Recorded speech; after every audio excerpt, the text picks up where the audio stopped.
Welcome students, आप सभी का एक बार फिर से स्वागत है अपनी इस ऑनलाइन क्लास में। अपने लास्ट क्लास में बात कर रहे थे त्रुटियों की, जिसके अंतर्गत हमने परम त्रुटि को भी समझा, आपेक्षित या सापेक्ष त्रुटि को समझा, साथ में हमने प्रतिशत त्रुटि को भी जाना था। आज अपने बात करने वाले हैं त्रुटियों का संयोजन। मतलब ये हो गया कि जब हमें एक से ज़्यादा पाठ्यांक आपस में जोड़ना हो या घटाना हो या गुणा भाग या घात के रूप में जो भी उनका संयोजन करना हो, कोई भी मैथमेटिकल इक्वेशन अपने उसको देते हैं, यानी कि कोई भी गणितीय संक्रिया उसके ऊपर प्रभावी करते हैं, तो वो त्रुटियाँ हैं वो आपस में संयोजित हो जाएंगी। यानी कि त्रुटियों का संयोजन किस प्रकार से होगा। मान लो कि सपोज दैट कि किसी समय जो एग्जैक्ट टेम्परेचर था वो 27.5 डिग्री सेंटीग्रेड था, लेकिन जब तापमापी के द्वारा मापा गया तो गलती से उसका तापमान है वो 27.7 डिग्री सेंटीग्रेड काउंट हो गया। ओके, इसी प्रकार से किसी अन्य समय में तापमान मान लो कि 26.5 डिग्री सेंटीग्रेड एग्जैक्ट वैल्यू थी, लेकिन तापमापी के द्वारा वो 26.3 डिग्री सेंटीग्रेड हमें प्राप्त हुई। तो ये जो हमें मान प्राप्त होते हैं वो त्रुटिपूर्ण मान होते हैं, त्रुटि से युक्त मान होते हैं। यदि अब अपने इन दोनों को जोड़ना चाहें या दोनों को घटाना चाहें या फिर इसका गुणा भाग करना चाहें, कोई भी गणितीय संक्रिया इसके ऊपर लागू करें, तो ये जो त्रुटियां हमें नजर आ रही है, जैसे यहाँ पे त्रुटि कितनी है, यहाँ पे त्रुटि है 0.2 डिग्री सेंटीग्रेड, यहाँ त्रुटि कितनी है, यहाँ पे है -0.2 डिग्री सेंटीग्रेड। यानी कि ये जो भी त्रुटियां इसके साथ में आ रही है वो साथ में जुड़ेंगी, घटेंगी, गुणा या भाग में आएंगी। कहने का मतलब जो भी त्रुटियां होती हैं वो भी साथ में गुणा भाग जोड़ बाकी के अंतर्गत आती है। तो आज अपने इसी पैटर्न को समझने वाले हैं कि जब भी अपने त्रुटियों के ऊपर कोई भी मैथमेटिकल इक्वेशन प्रभावी करेंगे तो वो त्रुटियां किस प्रकार से जुड़ेंगी, कब वो जुड़ेंगी, कब वो घटेंगी, कब उनका गुणा भाग होगा। ऐसा नहीं है कि अपने जोड़ करने बैठे त्रुटियां साथ में प्लस होकर के हमें मान प्राप्त देंगी, या फिर दोनों का घटाव करें तो ये घटाव होकर के हमें मान प्रदान करेंगी। नहीं, ऐसा कुछ नहीं है। अभी हम थोड़ी देर पश्चात देखेंगे कि भाई यदि दोनों राशियों को जोड़ते हैं तो भी हमें योग से परिणामी त्रुटि निकल के आएगी, जो कि त्रुटियों का संयोजन होगा, और यदि दोनों का घटाव करते हैं तो भी त्रुटि योग से ही निकल के आएगी। इस चीज़ को भी अपने समझने वाले हैं। कुल मिलाकर के बात ये हो गई कि अपने त्रुटियों के संयोजन को समझेंगे, जिसके अंतर्गत हमने सबसे पहले त्रुटियों का योग करना है, फिर उसका व्यवकलन करना है, फिर उसका गुणा करना है, भाग करना है, फिर घात के रूप में देखेंगे। अनेक प्रकार से अपने मैथमेटिकल इक्वेशन प्रत्येक त्रुटि के ऊपर लागू कर सकते हैं। तो आइए बात करते हैं और सबसे पहले जानेंगे कि त्रुटियों का संयोजन मतलब कि उसका यदि जोड़ किया जाए तो किस प्रकार से हमें परिणामी त्रुटि है वो प्राप्त होगी। तो सबसे पहले अपनी बात करेंगे राशियों के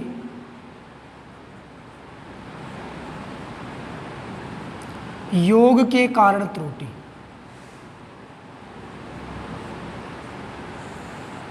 ओके, मान लो दो राशियां ए और बी हैं। जब इसका हमने संयोजन किया तो परिणामी राशि x आई। तो x बराबर क्या है, a प्लस बी है। a हमने कोई वैल्यू मेजर की है, उसके अंदर यदि त्रुटि है तो उसकी त्रुटि को अपने डेल a मानेंगे। डेल क्या होगा, a के मान में त्रुटि,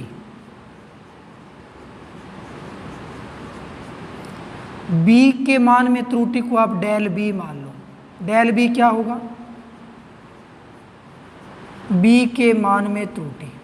मतलब क्या समझे, जैसे हमने थोड़ी देर पहले बात की थी कि एग्जैक्ट वैल्यू 27.5 डिग्री सेंटीग्रेड है।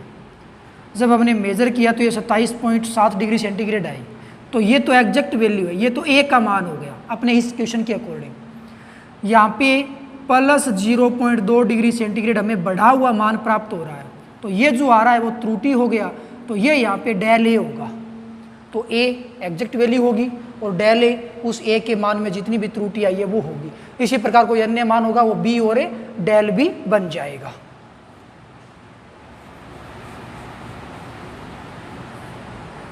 ठीक है जी। तो जब ये त्रुटि आपस में संयोजित करोगे तो यहाँ पे x के मान में त्रुटि आ जाएगी। x क्या होगा, सॉरी डेल x क्या होगा, x के मान में त्रुटि।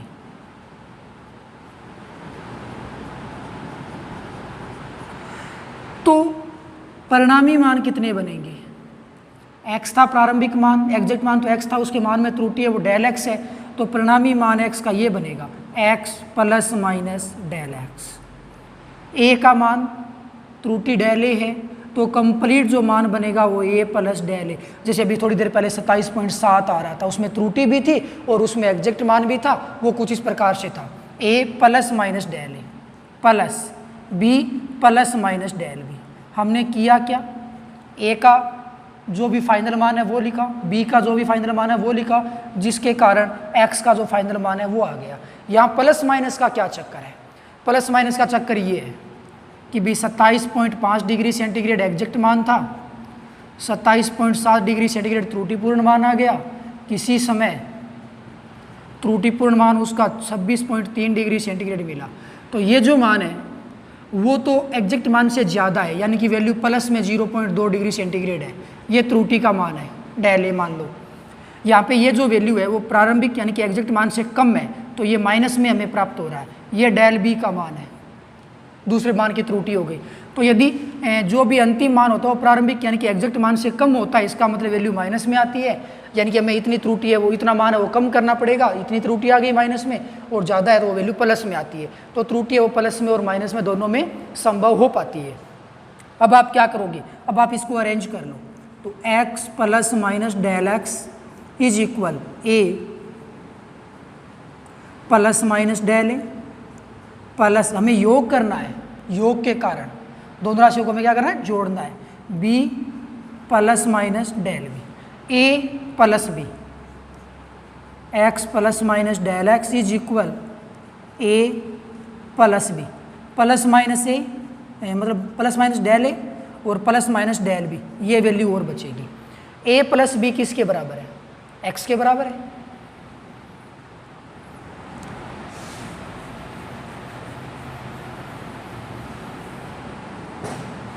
तो a प्लस बी के स्थान पे आप x लिख पाओगे, तो ये क्या बन जाएगा, ऐसा कुछ आ जाएगा, x से x कैंसिल, क्या बचा, इतनी वैल्यू बच गई। समीकरण नंबर 2 आ गई। ये डेल एक्स आ गया। डेल एक्स क्या चीज़ है, डेल एक्स है वो x के मान में परिणामी त्रुटि है। अब इस डेल एक्स के 4 मान संभावित होंगे, क्योंकि इन दोनों राशियों के साथ प्लस माइनस दोनों साथ में आ रहा है, तो यहाँ पे डेल एक्स के 4 मान संभावित है, मतलब संभावनाएं बनती है, 4 मान प्राप्त होंगे। कौन कौन से, दोनों के साथ ही प्लस माइनस है ना, तो एक बार तो दोनों के साथ प्लस ले लो, मतलब ये हो गया कि plus del A plus del B. इस वैल्यू को देख के ये चीज़ संभव है कि ऐसा हो सकता है, दोनों ही त्रुटियां प्लस में हों, दोनों का माइनस मान भी संभव है, माइनस का डेल ए माइनस का डेल बी। यहाँ से ये भी संभव है कि त्रुटियां हैं वो दोनों ही कम हों, सॉरी माइनस में हों। तीसरा, दोनों को एक बार प्लस लिया, दोनों को एक बार माइनस लिया, अब बारी बारी से दोनों को प्लस माइनस ले लो, तो ये बन सकता है कि प्लस का डेल ए माइनस का डेल बी, अगली बार माइनस का डेल ए प्लस का डेल बी। 4 संभावनाएं उत्पन्न हो गई। अब इन 4 संभावनाओं के अंतर्गत मैक्सिमम त्रुटि कौन से मान में है, मैक्सिमम त्रुटि यदि मैं बात करूं यहाँ पे, तो एक संख्या प्लस की है एक संख्या माइनस की है, तो प्लस माइनस एक साथ है, इसका मतलब दोनों का घटाव होना है, तो परिणामी मान घट के कम हो जाएगा। यहाँ भी एक संख्या प्लस की एक संख्या माइनस की है, तो परिणामी मान घटाव से आएगा। फॉर एग्जाम्पल डेल ए का मान 0.5 है और डेल बी का मान 0.3 है, एग्जाम्पल के तौर पे समझेंगे अपने, तो ये तो प्लस का, ये माइनस का, परिणामी मान कितना मिलेगा हमें, 0.2 मिलेगा। ऐसा यहाँ पे होगा, माइनस का 0.2 मिल जाएगा। लेकिन यहाँ पे क्या है, यहाँ पे दोनों ही वैल्यू माइनस की है, तो दोनों परिणामी वैल्यू जुड़ेंगी, तो 0.8 हो जाएगा माइनस का, यहाँ पे 0.8 हो जाएगा प्लस का, क्योंकि दोनों ही वैल्यू प्लस की है। तो कुल मिलाकर के बात अपने ये हो गई कि ये 2 वैल्यू है ना, ये हमें मैक्सिमम त्रुटि का मान दे रही है, यानी कि plus del A del B minus del A minus del B, इन दोनों की सहायता से आप मैक्सिमम मान प्राप्त कर सकते हो। अतः x के मान में अधिकतम त्रुटि, अतः डेल x के मान या x के मान में अधिकतम त्रुटि, तो उसका सूत्र क्या निकल के आएगा, डेल x इज इक्वल आ जाएगा, डेल ए डेल बी दोनों एक बार प्लस के होंगे, दोनों एक बार माइनस के होंगे, तो आप ऐसा कह सकते हो। इतना कुछ हो गया ना। आप यहाँ से प्लस माइनस कॉमन ले लो, प्लस माइनस कॉमन लोगे तो अंदर क्या बचेगा, केवल प्लस बचेगा। तो कुल मिलाकर की बात ये हो गई कि जब भी आप त्रुटियों का संयोजन करोगे, यानी कि दो राशियां जो त्रुटिपूर्ण है उनको आप संयोजित करोगे, तो आपके लिए वैल्यू डेल एक्स का जो मान होगा, त्रुटि का जो मान होगा, ये परिणामी वैल्यू नहीं आ रही है, परिणामी वैल्यू तो x बराबर a प्लस बी, हमें ये भी जोड़ना है, a भी जोड़ना है, b भी जोड़ना है, ये यहाँ पे केवल त्रुटियाँ जुड़ी है, इस चीज़ का ध्यान रखना। ओके, तो यहाँ पे त्रुटियाँ कैसे परिणामी हमें प्राप्त हो जाएंगी कि जो भी त्रुटि है प्रत्येक वैल्यू के अंदर, उन त्रुटियों को आपस में संयोजित कर दोगे तो आपके पास परिणामी त्रुटि का मान निकल के आ जाएगा। तो ये तो बात होगी संयोजन की। अब अपने बात करने वाले हैं कि इन्हीं दो राशियों को यदि अपनी माइनस में कर देते तो परिणामी त्रुटि है वो किस प्रकार से निकल के आती है। तो अपने अब बात करेंगे राशियों के व्यवकलन के कारण, राशियों के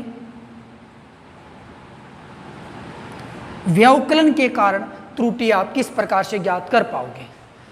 चलो अभी बात कर लेते हैं राशियों के व्यवकलन के कारण। तो हमने माना कि अपने पास दो वैल्यू है, एक तो a है और एक b है, और दोनों का हमें व्यवकलन यानी कि घटाव करना है। तो a माइनस बी, इस प्रकार से हमें एक समीकरण मिलेगा। तो a और b में नोट किए गए पाठ्यांक हैं, तो इसके अंदर कुछ त्रुटि होगी। तो a के मान में त्रुटि मान लो डेल ए, डेल ए क्या है, a के मान में त्रुटि, b के मान में त्रुटि को मान लो डेल बी,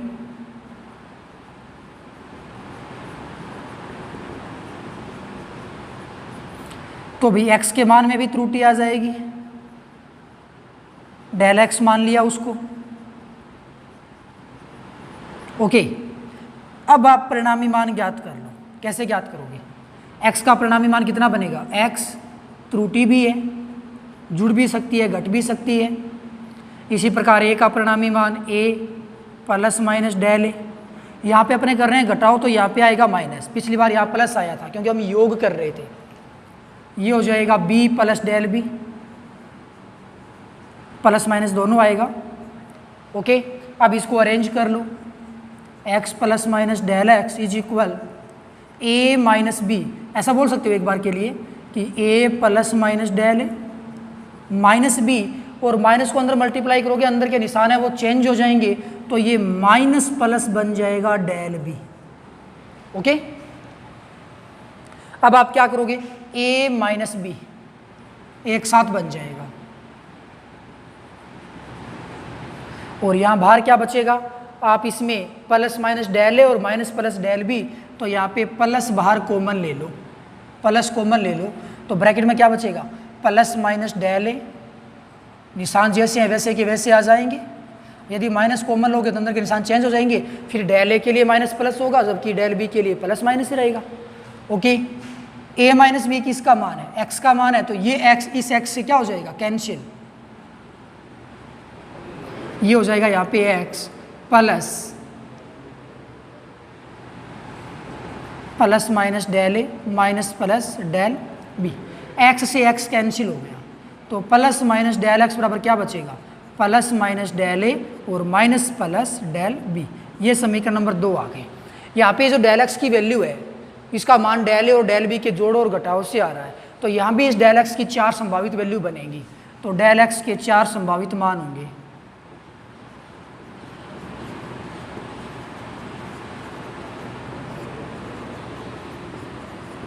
कौन कौन से होंगे, सेम वही बात, दोनों को एक बार जोड़ में ले लो, दोनों को एक बार घटाव में ले लो, और दोनों को बारी बारी से प्लस और माइनस में ले लो। तो पहला संभावित मान दोनों को अपने जोड़ में लेते हैं, ये बन गया।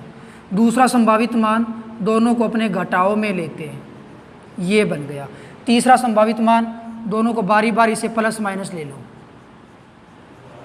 अगली बार माइनस किसको ले लेंगे, डेल बी को ले लेंगे। तो ये 4 वैल्यूज आ गई। तो अधिकतम मान कौन प्रदान करेगा, अधिकतम मान ये दोनों के समान साइन होंगे, या दोनों वैल्यू प्लस में हो या दोनों वैल्यू माइनस में हो, उसके कारण परिणामी मान जुड़ के हमें प्राप्त होगा, जबकि एक वैल्यू प्लस माइनस है तो वो घट के कम मान प्राप्त होगा। तो अधिकतम मान हमें इस पहले 2 पदों से प्राप्त होगा। अतः x के मान में अधिकतम त्रुटि, x के मान में अधिकतम त्रुटि क्या हो जाएगा भाई, del x is equal plus minus, अधिकतम त्रुटि क्या होगी, अधिकतम त्रुटि दोनों का योग और घटाव दोनों होगा। तो यहाँ इसको आप ऐसे लिखना पड़ेगा, समीकरण नंबर 3, जरा गौर करना। या तो दोनों की वैल्यू प्लस होंगी, या तो ये काम होगा del A plus del B, और माइनस ले लिया तो फिर या बाहर माइनस कॉमन लोगे तो माइनस का डेल ए माइनस का डेल बी होगा, यानी कि केवल ये दो पद ही काम आएंगे, ये दो पद यहाँ पे काम नहीं आएंगे। ये दो पद और काम में कब आते, जब आप यहाँ पे प्लस माइनस और लिख देते तब गड़बड़ हो जाती, तब ये चारों पद बनते, चार संभावनाएं बनती। अब अंदर आपने प्लस ले लिया तो केवल दो ही संभावनाएं बन रही है, तो या तो आप यहाँ पे प्लस प्लस लोगे या माइनस माइनस, कहने का मतलब प्लस और माइनस दोनों यहाँ पे प्रभावी होंगे। बाहर आपने दोनों में प्लस माइनस लगा दिया तो जब प्लस काम आता है दोनों वैल्यू प्लस में आएंगी, यानी कि पहला पद प्राप्त हो जाएगा, और माइनस यदि काम आएगा दोनों वैल्यू माइनस में आएंगी, यानी कि दूसरा पद हमें प्राप्त हो जाएगा। तो कहने का मतलब कि यहाँ पे जब हमने व्यवकलन किया, घटाव किया, तो भी त्रुटि का मान है वो जुड़ के ही प्राप्त हो रहा है। ऐसा नहीं है कि व्यवकलन करने पर त्रुटि का मान है वो घटाव से प्राप्त हो जाएगा। तो ये ध्यान रखना कि चाहे आप त्रुटियों का योग करो चाहे घटाव करो, दोनों ही केस में परिणामी त्रुटि है वो जुड़ के प्राप्त होने वाली है। ये परिणामी मान नहीं है, ये केवल त्रुटियों का परिणामी मान है। जैसे अपने एक एग्जाम्पल के तौर पे इसको समझने वाले हैं, तो कुल मिलाकर के ध्यान रखना कि व्यवकलन या योग दोनों के कारण ये त्रुटि आती है वो हमेशा योग से प्राप्त होगी। दोनों वैल्यूज में जो भी त्रुटि है उसको आपस में जोड़ दीजिए, वही योग के कारण प्राप्त होगा और वही व्यवकलन के कारण प्राप्त होगा। आइए इस चीज़ को अपने क्लियर करते हैं एक न्यूमेरिकल की सहायता से। तो अपने पास एक न्यूमेरिकल कुछ इस प्रकार से है कि कोई तापमापी है, उसने दो वैल्यू मेजर की। पहला ताप आया 10 degree centigrade plus minus 0.5 degree centigrade, दूसरा ताप आया 20 degree centigrade plus minus 0.5 degree centigrade. इस वैल्यूज़ को देख के आप ए बी डेल ए और डेल बी के मान आसानी से पता कर सकते हो। ओके, तो यहाँ पे आप देख सकते हो कि प्रश्नानुसार हमें इनका क्या करना है, तापांतर ज्ञात करना है। क्या ज्ञात करना है, तापांतर और ताप में त्रुटि, ये दो चीज़ें हमें ज्ञात करनी है। तापांतर यानी कि ताप का अंतर, तो ताप का अंतर भी हमें निकालना होगा और त्रुटि भी हमें फाइंड आउट करनी होगी। तो आप क्या करोगे, तापांतर कैसे ज्ञात करोगे, तापांतर तो भाई दोनों के ताप के अंतर से आएगा। डेल टी इज इक्वल, सबसे पहले अपने क्या करेंगे, ए बी डेल बी की वैल्यू फाइंड आउट करते हैं। तो यहाँ पे ये वैल्यू आप एक ही मान लो, तो ये डेल ए बन जाएगा 10 डिग्री सेंटीग्रेड, तो डेल ए कितना बन जाएगा यहाँ पे 0.5 डिग्री सेंटीग्रेड। बी की वैल्यू ये मान लो 20 डिग्री सेंटीग्रेड, तो यहाँ पे डेल बी कितना बन जाएगा 0.5 डिग्री सेंटीग्रेड। इस वैल्यू को फाइंड आउट करने में हमें कोई समस्या नहीं हुई। ओके, अब आप तापांतर ज्ञात करोगे, तो सबसे पहले आप ज्ञात कर लो तापांतर, तापांतर डेल टी। तापांतर इन दो वैल्यूज़ का माइनस कर दोगे तो 20 डिग्री में से यानी कि बी में से एक घटा दो, यानी कि ताप का अंतर निकालना है तो हमें ज़्यादा में से कम करना है। तो 20 degree centigrade minus 10 degree centigrade, तो यहाँ पे ताप का एग्जैक्ट जो मान था ताप का उसका अंतराल कितना आ गया जी 10 डिग्री सेंटीग्रेड आ गया। अभी हमें त्रुटियों का और निकालना है, तो त्रुटियों का तापांतर कैसे ज्ञात करते हो, त्रुटियों का तापांतर ज्ञात करने के लिए आपको याद है, चाहे आप अंतराल निकालो चाहे योग निकालो, हमेशा त्रुटियाँ जुड़ के परिणामी मान देंगी, तो फिर हमें वैल्यू कुछ इस प्रकार से प्राप्त होगी। ऐसा नहीं है कि आप जब त्रुटि ज्ञात कर रहे हो तो त्रुटियों का भी यहाँ पे घटाव कर दो, नहीं, याद करो योग हो या व्यवकलन हो, भी थोड़ी देर पहले हमने समझा था त्रुटियाँ हैं वो योग से निकल के आएंगी। तो डेल टी बराबर कितना आ जाएगा, डेल ए का मान कितना है 0.5 है, डेल बी का मान कितना है 0.5 है, डिग्री सेंटीग्रेड में है जी। तो डेल टी यहाँ पे कितना बनेगा 1 डिग्री सेंटीग्रेड। तो ये तो आ गया तापांतर, ये आ गया त्रुटि, तो परिणामी मान कितना बनेगा, परिणामी तापांतर,